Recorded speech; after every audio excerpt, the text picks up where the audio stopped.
Uma viagem de metrô para casa rapidamente se transforma em um pesadelo, quando mais de 500 passageiros ficam presos em um túnel inundado entre duas estações. Com a água subindo rápido nos vagões, toda a vida deles passa diante de seus olhos. Conforme a água sobe, as esperanças de resgate desaparecem. Mas como uma situação tão perigosa poderia acontecer em um trajeto rotineiro de metrô? Por que não responderam à emergência? E afinal, isso foi um desastre natural ou uma catástrofe causada pelo homem? No fim de julho de 2021, Yongzhou, na China, foi atingida por uma tempestade devastadora. Um evento de escala sem precedentes que levaria a infraestrutura da cidade além do seu limite. Em apenas 72 horas, Yongzhou recebeu mais de 58 centímetros de chuva, quase o equivalente a um ano inteiro. As condições atingiram o pico em 20 de julho e o Departamento Meteorológico emitiu alertas de chuva intensa.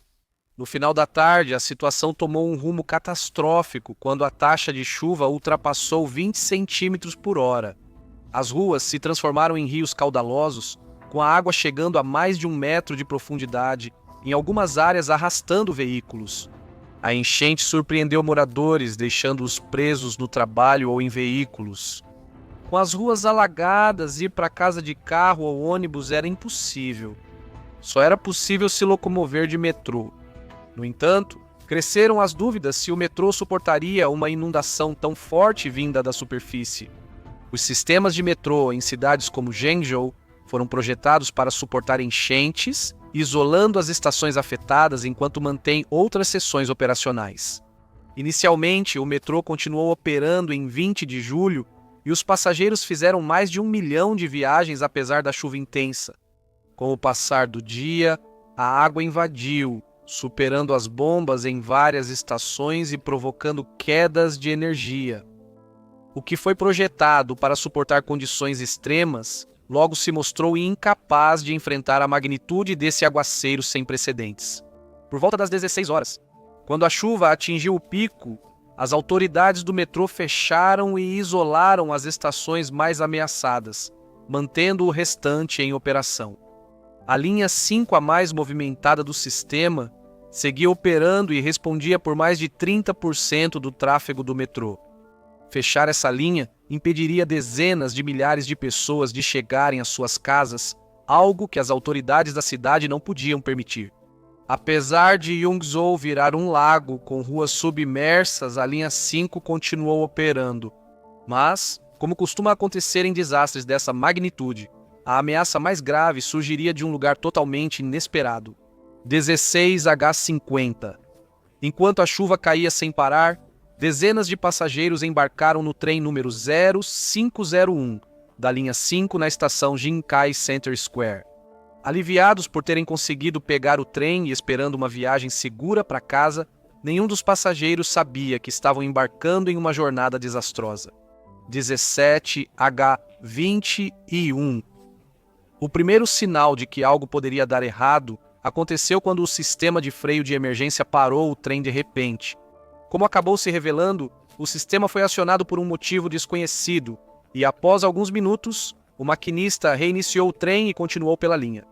17H40. O trem chegou à estação Haitanzi, parando por alguns minutos para desembarque e embarque de passageiros. Após essa parada, ele retomou sua viagem para a próxima estação, Chakulu, a 10 quilômetros adiante na linha. Menos de 2 minutos depois, o trem foi novamente parado pelo sistema de freio de emergência. No entanto, desta vez foi por um bom motivo, pois a água começou a correr pelos trilhos. Sem conseguir avançar, o maquinista tentou inverter o curso e retornar o trem à segurança da estação Haitanzi. Mas apenas 90 metros após o recuo, o trem foi novamente parado pelo sistema de freio de emergência. Agora ele estava preso sem conseguir avançar ou retornar.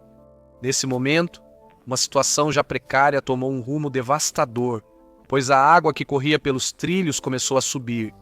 O que parecia estranho, no entanto, era o grande volume de água vindo da direção da estação Chakulu, logo à frente. Será que a estação teve uma ruptura, deixando a água da enchente entrar pela superfície?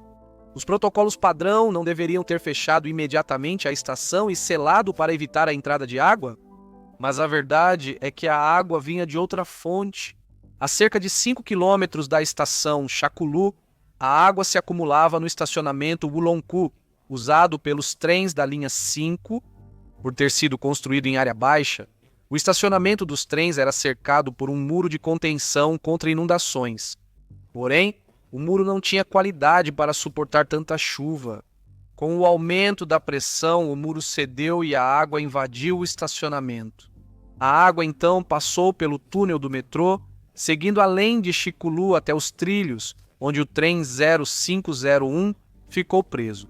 Dentro do trem, havia mais de 500 passageiros ansiosos. A água começou a invadir o sexto vagão e rapidamente chegou aos tornozelos dos passageiros. Presos na ladeira que levava à estação Chaculu, a água começou a entrar no último vagão. Foi então que o pesadelo realmente começou. 18h30, ciente da situação que se desenrolava, o maquinista correu para os vagões traseiros, instruindo os passageiros a irem para frente. Ele levou um grupo ao primeiro vagão e abriram a porta do trem. Eles subiram na passarela de emergência e seguiram para a estação. Felizmente para eles, a água ainda não havia alcançado a passarela e os passageiros ainda podiam usá-la. Na plataforma estreita andaram devagar, atentos a cada passo. A torrente de água corria rapidamente a poucos centímetros dos seus pés. Infelizmente, um homem escorregou e caiu na água. Seu corpo só seria recuperado 6 dias depois, quando as águas recuaram. O grupo, liderado pelo maquinista, chegou em segurança à estação Chaculu, incentivando outros passageiros a seguirem seu exemplo. No entanto, a passarela logo se tornou insegura, com o nível da água subindo rapidamente. Desanimado, um grupo que foi até metade do caminho para a estação Chiculu precisou retornar ao trem. Eles fecharam a porta e torceram pelo melhor. A maioria dos passageiros foi para a frente do trem, onde a água era mais controlada. Mas ver a água passando rapidamente pelo trem não inspirava esperança. Todos dentro do trem estavam tentando pedir ajuda de alguma forma. Alguns estavam discando números de emergência, outros tentavam entrar em contato com o serviço de resgate através de amigos e familiares. Infelizmente, não houve resposta. O centro de chamadas de emergência da cidade contava com só 11 funcionários de plantão naquela noite, tentando lidar com o tamanho do desastre. Com o passar dos minutos, o nível da água dentro do trem chegou aos joelhos dos passageiros, depois à cintura, e muito em breve eles se viram com água até o pescoço. Quando a energia acabou, o ambiente mergulhou no caos. A luz azul de emergência só intensificou o desespero e a ansiedade deles. As pessoas gritavam por socorro, enquanto outras mandavam mensagens de despedida aos entes queridos, achando que não sobreviveriam. 21h, todos os passageiros já estavam aglomerados nos 3 primeiros vagões do trem. Mesmo assim, ali a água chegava até o peito e o pescoço deles. Do lado de fora do trem, o nível da água já tinha passado acima das cabeças deles, praticamente submergindo o trem debaixo d'água. Pelo que parecia, era só uma questão de tempo até que a água enchesse os vagões até o teto. Esse não era o único perigo para os passageiros. Agora temiam sufocamento além de afogamento. Com a água subindo, o oxigênio nos vagões caiu tanto que os passageiros mostraram sinais de hipóxia. Diante de uma situação sem esperança, as pessoas tomaram medidas desesperadas para se salvar. Um passageiro em pânico tentou quebrar uma porta de vidro, mas foi contido por outros. Se ele tivesse conseguido, a água de fora inundaria o vagão em segundos. Os passageiros presos finalmente tiveram um golpe de sorte quando as águas da enchente do lado de fora atingiram seu ponto mais alto e se estabilizaram. Isso também interrompeu a subida implacável da água dentro do trem. Além disso, a forte pressão da água fez o trem descarrilar e inclinar, levantando um dos lados. Os passageiros logo notaram que as janelas superiores do lado elevado estavam acima da linha d'água. Quebrar as janelas ventilaria a cabine. Quando a primeira janela quebrou, os passageiros sentiram o ar fresco passando sobre suas cabeças. Apesar da situação ainda ruim, ao menos tinham ar suficiente. Quase 4 horas depois que o trem parou nos trilhos, a ajuda finalmente chegou. A alegria dos passageiros não teve limites quando ouviram os passos dos socorristas andando sobre os vagões. Os socorristas entregaram ferramentas aos passageiros para quebrar mais janelas e melhorar a ventilação. Minutos depois, eles entraram na cabine pela cabine elevada do maquinista. Primeiro evacuaram mulheres grávidas e crianças, depois os demais seguiram um a um. Apoiados no corrimão improvisado, os passageiros seguiram rio acima. Embora o fluxo da água tivesse diminuído em relação a algumas horas antes, ainda corria perigosamente rápido. Com a ajuda dos socorristas, que empurraram, puxaram e até carregaram os passageiros, todos chegaram em segurança à estação Chaco. Um grupo de profissionais de saúde e voluntários estava pronto para fazer a triagem dos evacuados. A maioria estava exausta, com hipotermia e sem oxigênio, após horas em água até o pescoço. Após 5 horas de resgate exaustivo, a maioria dos passageiros foi levada para um local seguro. Em seguida, o público quis saber por que o metrô foi pego de surpresa pela enchente. Nos dias seguintes, ficou claro que as autoridades estavam tentando minimizar a gravidade da situação e desviar a responsabilidade. Mas era inegável. A inundação do metrô de Zhengzhou foi resultado de uma cadeia de erros sistêmicos, negligências e um flagrante desrespeito aos avisos. Ninguém prestou atenção aos avisos do Departamento de Meteorologia de Zhengzhou. Em 17 de julho, 3 dias antes do incidente, especialistas anunciaram que uma forte chuva chegaria, causando colapso no trânsito e no funcionamento da cidade. Até 20 de julho, eles já haviam emitido 13 alertas, sendo 5 de código vermelho. No entanto, as autoridades da cidade ou não deram atenção a esses avisos ou não quiseram causar pânico entre a população. Mesmo assim, em 20 de julho, quando a tempestade atingiu Zhengzhou, todos foram trabalhar normalmente. Pior ainda, as autoridades não avisaram que a defesa contra enchentes da cidade quase colapsou. Um exemplo foi o pátio Wulonco, de onde a enchente invadiu o túnel do metrô. Sua única proteção era um muro de tijolos de cerca de 1 metro, mal construído. A investigação revelou que partes eram feitas de barreiras temporárias de construção, sem função de bloquear água, agravando os problemas. A vala de drenagem ao lado do terreno deveria levar o excesso de chuva aos rios próximos.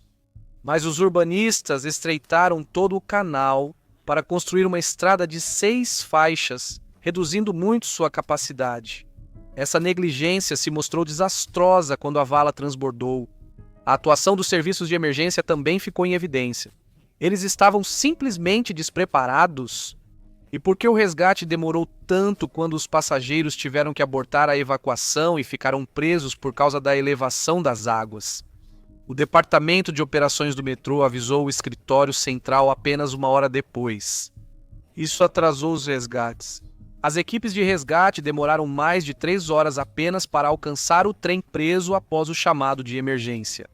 Em uma postagem online, um funcionário anônimo do metrô disse que os líderes não conheciam as condições reais e não responderam rapidamente.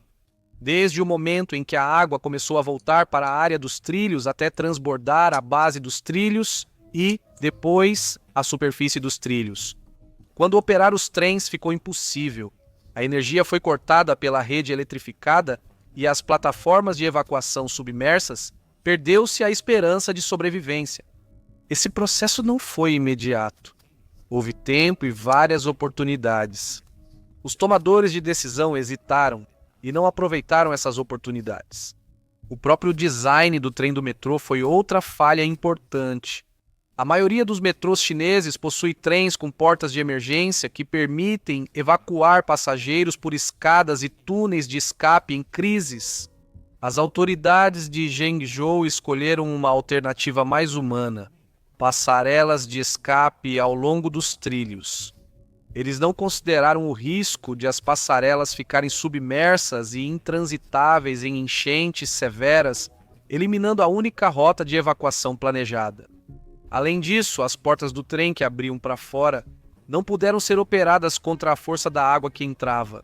O Departamento Meteorológico de Zhengzhou classificou a enchente como uma tempestade de chuva que ocorre a cada 1000 anos, enquanto autoridades de Hunan disseram ser um evento que acontece a cada 5.000 anos, sugerindo que o desastre estava além do controle humano. Os meteorologistas expressaram ceticismo em relação a essas afirmações, enquanto outros foram mais diretos. Apesar do desastre natural, o erro humano foi a principal causa.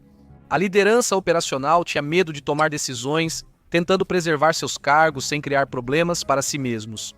Em resposta ao desastre, o Ministério dos Transportes da China iniciou uma inspeção nacional nos sistemas de metrô, com foco em seus planos de emergência para eventos climáticos extremos. O governo prendeu indivíduos considerados responsáveis por violações legais e disciplinares significativas. Os funcionários responsáveis pelo estacionamento condenado, os gerentes do projeto de construção da linha 5, a equipe de gestão de resposta a emergências e os operadores do metrô foram presos.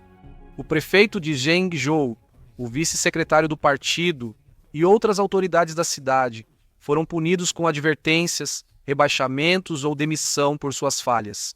As 14 vítimas no metrô representaram apenas uma fração da tragédia maior que havia atingido Zhengzhou. Na cidade, a enchente deixou 302 mortos confirmados e 50 pessoas ainda desaparecidas. No primeiro aniversário da enchente de Henan, nenhuma atividade oficial de comemoração foi realizada. Mesmo assim, muitos deixaram flores nas estações de metrô em homenagem às vítimas. Nas redes sociais chinesas, fotos e vídeos de luto foram removidos ou bloqueados. Assista ao próximo episódio se gostou deste vídeo. Por favor, deixe um like e um comentário se quiser apoiar o canal.